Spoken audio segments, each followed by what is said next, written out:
So this is a story all about how my life got... Just kidding. Hi, I'm Ellelan.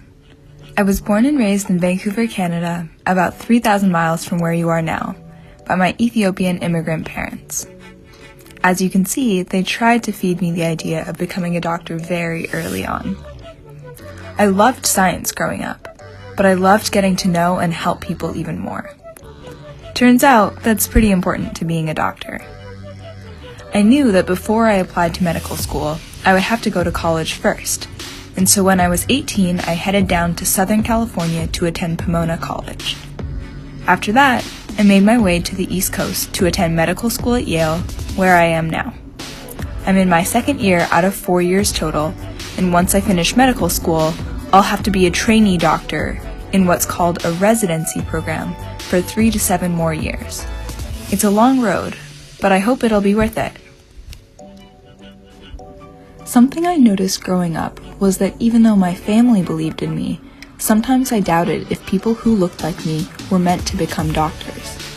I still have never had a black doctor in my life, and I never saw examples of people like me in media or at school.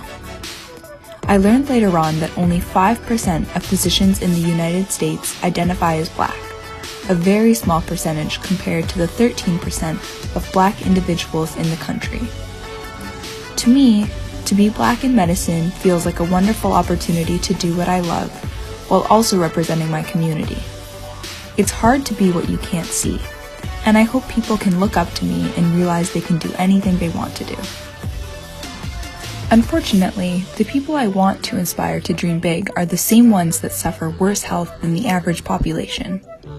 Black people and other minorities are often sicker and die earlier than white people, and not because they are any different on the inside.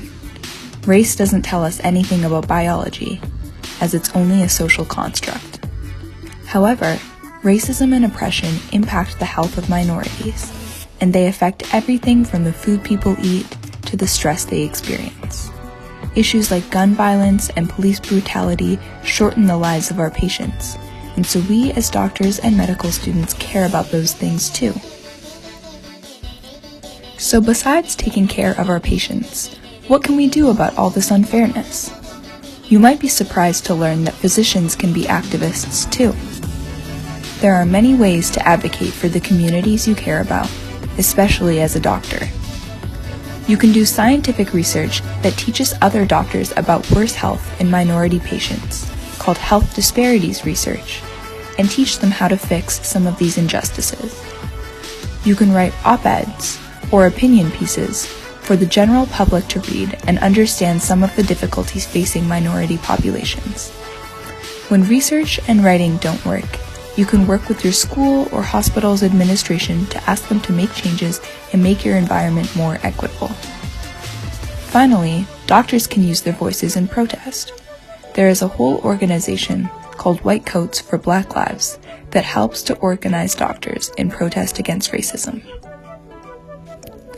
I hope this video gave you a small overview of what it means to me to be black in medicine and how I try to advocate for my communities.